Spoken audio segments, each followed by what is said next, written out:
Bonjour à tous et bienvenue pour cette nouvelle vidéo. Je suis ravie de vous retrouver. J'espère que vous allez bien, que vous avez eu une bonne semaine et que vous avez eu d'excellentes lectures. Je vous retrouve donc aujourd'hui pour une nouvelle vidéo qui, pour une fois, ne parlera pas de livres, mais qui va parler,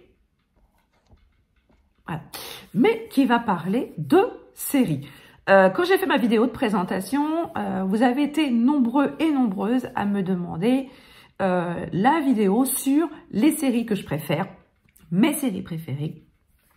Donc, je commence cette série de vidéos, parce qu'il y en aura plusieurs. Je vais commencer cette série de vidéos avec le genre, bien évidemment, qui me plaît le plus, hein, comme pour les livres, ce sont les séries policières, les séries d'enquête. Et je vais vous parler pour cette vidéo, de 3 séries qui m'ont... Oh non, je vais en parler de 4 quand même. Je vais en parler de 4.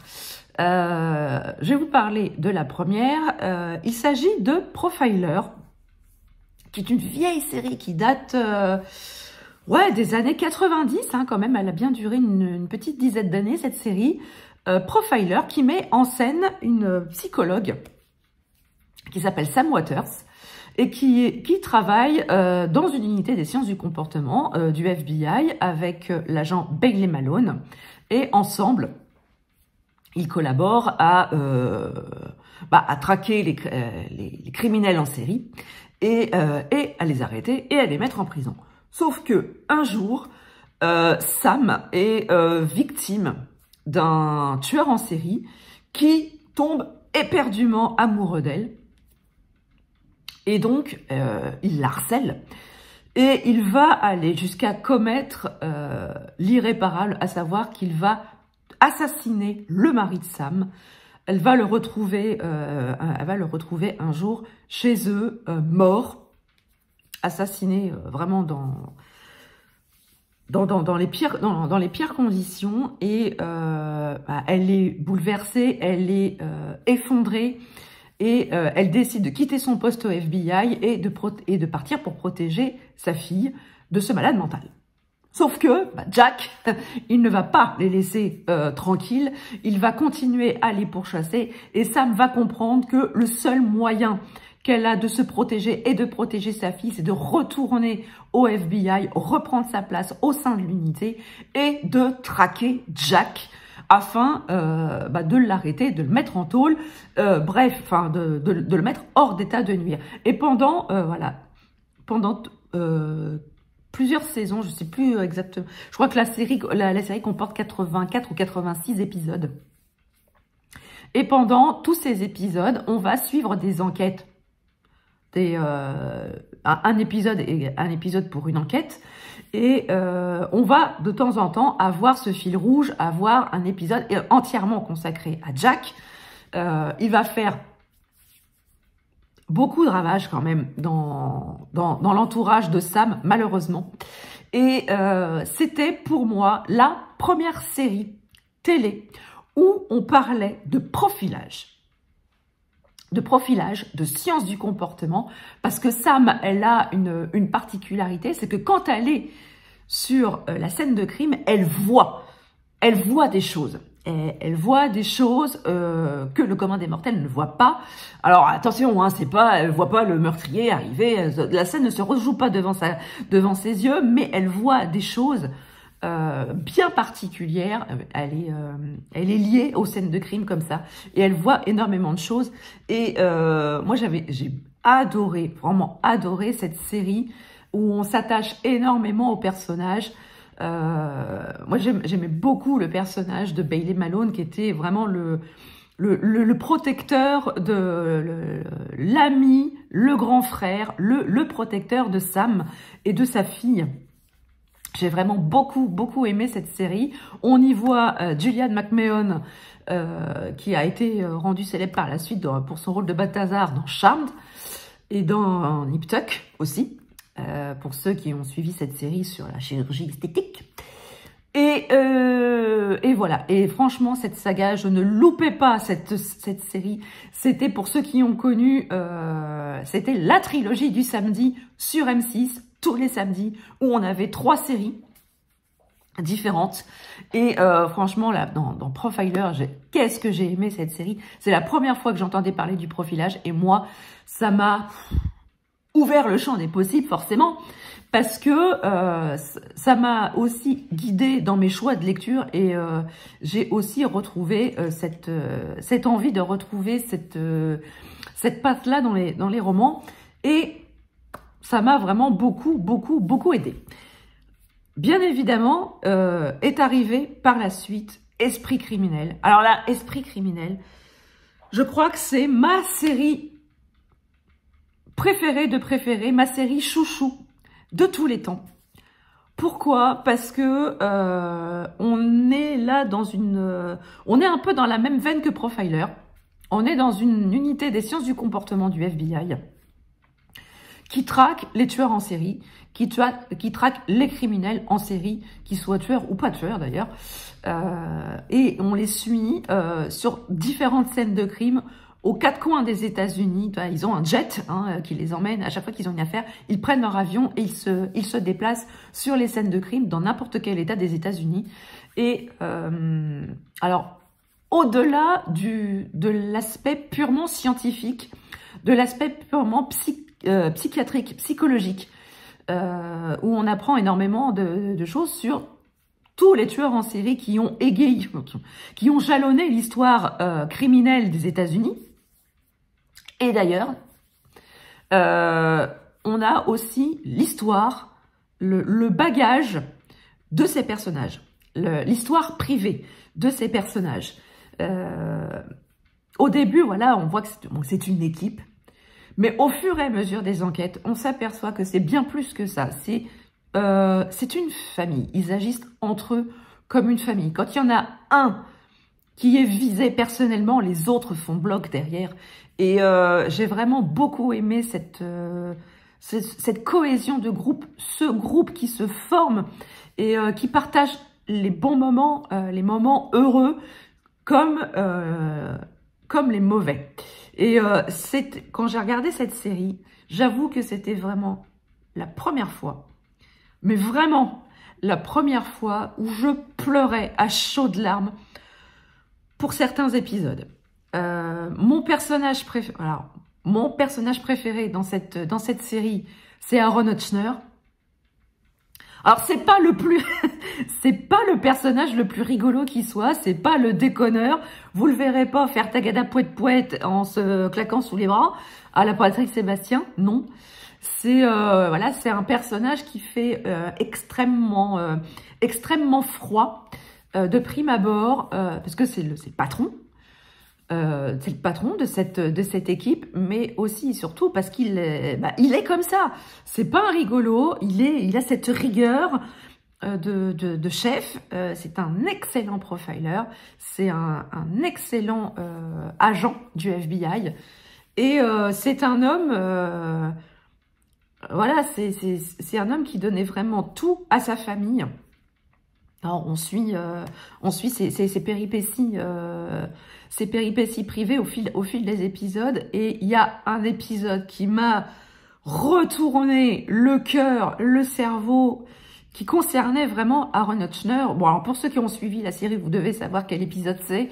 C'est un épisode extrêmement éprouvant pour lui et pour les spectateurs. J'avoue que j'ai beaucoup... Il y a certains épisodes où j'ai vraiment pleuré à chaudes larmes. Il y a des épisodes où j'ai senti l'émotion monter à la fin. C'est vraiment des personnages que l'on aime suivre, à la fois dans leurs enquêtes et à la fois dans la sphère privée. Et alors, il y a eu... la série a subi malheureusement plusieurs départs d'acteurs. Le premier d'entre eux, c'était Shemar Moore. J'aimais beaucoup son personnage de Derek Morgan. Ça n'avait absolument rien à voir avec la plastique de la personne. Ouais, un petit peu quand même, il était quand même bien fait de sa personne. Mais voilà, j'étais très triste de son départ. Mais je crois que le tournant de la série, ça a été le départ d'Aaron Hutchner. Et voilà, là c'est vrai que la série avait perdu un petit peu pour moi de son attrait. Même si j'ai continué à suivre à la suite du départ d'Aaron Hutchner. Mais J'avoue que j'avais pas regardé les deux dernières saisons, je crois, parce que ça passait très tard le soir. Donc là, maintenant, l'intégralité des 15 saisons est disponible sur Disney+. Donc je me suis repris la saga depuis le début. Et je me régale. Alors j'avoue que quand je suis à la maison, quand je suis en télétravail, le midi, je me regarde mon petit épisode qui me fait ma pause déjeuner. Et des fois, quand je suis toute seule le soir, ou quand mon chéri rentre tard, j'avoue que je me mets un épisode ou deux en l'attendant et je repars là. Alors bien sûr, il y a des séries, on va dire sur 15 saisons, j'en ai peut-être vu 10 en entier. Alors évidemment, il y a des choses dont je me rappelle, il y a des choses dont je sais que ça va arriver, que ça va se passer. Donc je tremble, mon petit cœur tremble encore et je pleure toujours au même endroit. C'est comme pour le Roi Lion, je pleure systématiquement au même moment. Voilà, même si je pourrais revoir les épisodes 15 fois, j'avoue que je repleurerai toujours au même instant. Autre série, toujours dans le domaine de la science légale, c'était Les Experts. Les Experts, Las Vegas, la toute première saga de la licence Les Experts. J'avais, c'est pareil, beaucoup aimé cette espèce de renouveau. Là, ces policiers qui sont à la fois agents de terrain et scientifiques qui aidaient par voilà, le ramassage d'indices sur les scènes de crime et qui apportait une toute nouvelle lumière, un tout nouveau coup de projecteur pour ces métiers de l'ombre. Alors bien évidemment, dans la vraie vie, il y a quand même la police scientifique existe et bon, ils ont des moyens, certes peut-être pas autant démesurés comme dans la série, mais voilà, leur travail est le même si les délais pour les analyses sont beaucoup plus longs, beaucoup plus longs que dans les séries télé. Voilà, un tueur peut être confondu par des traces qu'il laisse derrière lui, un poil, une pluche, quelque chose qu'il a ramené qui était collé sous ses semelles et qu'il a laissé sur la scène de crime. Voilà, c'est tous ces petits détails qui permettaient aux enquêteurs de trouver, de chercher des indices et d'orienter vers d'autres pistes sur des enquêtes. Et là, moi, j'ai trouvé ça passionnant. Alors, j'avoue avoir préféré Les Experts Las Vegas et Les Experts Manhattan, tout simplement parce qu'il y avait Gary Sinise dedans. J'aime beaucoup cet acteur. Et j'ai bien aimé Les Experts Miami, mais moins. J'ai quand même préféré voilà, le premier de la licence, Vegas et Manhattan, où aussi on avait le quotidien de ces policiers et aussi leur sphère privée, où on apprenait petit à petit à connaître les personnages, à connaître leur passif, à connaître leur vie privée à côté de leur métier. Et des fois, les deux se rencontraient et ça donnait des épisodes assez punchy. J'aimais beaucoup Gil Grissom, bien sûr, ce policier extrêmement renfermé sur lui-même, qui avait une passion pour les insectes. J'ai plus le nom scientifique en tête, mais il était passionné par les insectes et il a aidé à résoudre beaucoup d'enquêtes grâce à l'étude des insectes sur les scènes de crime. C'était absolument passionnant. Moi, j'ai appris beaucoup de choses sur la balistique, sur l'étude des armes à feu et des balles. Où on pouvait étudier la vitesse de propulsion d'une balle à partir de plusieurs armes à feu et qui permettait de déterminer quelle était l'arme du crime. Franchement, j'ai trouvé ça hyper passionnant. Alors, pour Esprit criminel, je reviens 2 secondes dessus, car il y a eu une deuxième série un peu adaptée de la première, c'était Esprit criminel Behavior, avec Forest Whitaker, l'excellent Forest Whitaker, mais j'ai beaucoup moins accroché à cette série. Franchement, je préférais l'original largement. Faut dire aussi, je pense que Esprit criminel Behaviors a très très peu marché parce que l'engouement n'était pas le même. Et enfin, dernière série dont je vais vous parler, c'est la série Bones. La série Bones avec David Boreanaz et Émilie Deschanel, adaptée des romans de...